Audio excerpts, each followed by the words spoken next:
આખા ગુજરાતને ખબર પડવી જોઈએ કે આઈપીએલ ભલે થાય પણ માધવપુરના મેળા જેવું નહીં હો ભાઈ.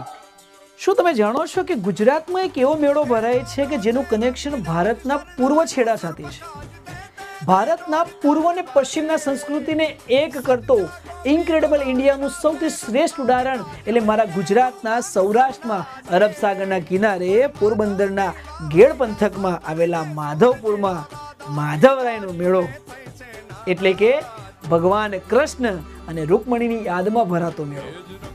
દોસ્તો, ગુજરાતના રાજા તરીકે જ્યારે કૃષ્ણ હતા ત્યારે ભીષ્મક રાજાની દીકરી રૂકમણી સાથે ભગવાન કૃષ્ણના લગ્ન આ માધવપુરમાં થયા હતા.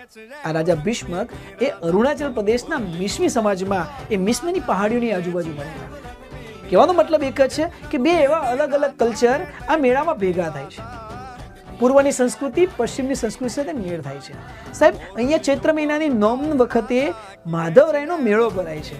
સાહેબ, 5 દિવસ આ મેળામાં ભગવાન શ્રી કૃષ્ણ અને રૂકમણીના ધામધૂમથી લગ્ન કહેવાય છે. સાહેબ, ભગવાનના નામના વળગોળા અને લગ્નમાં ગીતો ગવાય છે. એવું પણ કહેવાય છે નવ યુવાનો, જે યુવા લોહી કહેવાય છે, આ મેળાની મુલાકાત માટે અવશ્ય આવે છે. એક પ્રાર્થના માટે, એક વિશ્વાસ સાથે કે જેમ કૃષ્ણ અને રૂકમણીને પોતાના સરસ મજાના જીવનસાથી મળ્યા, ક્યાંક અમને પણ આવા મળી જાય.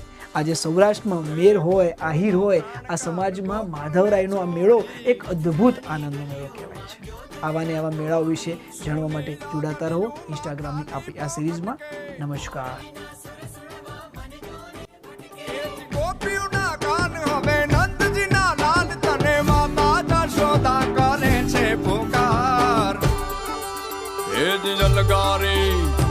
अलगारी दान कान गोकुल जो त्यागी પછી વન રાવણ વેણુ નથી વાગી કિયે છે જેમ રંગ બીજી રાધા પછી વન રાવણ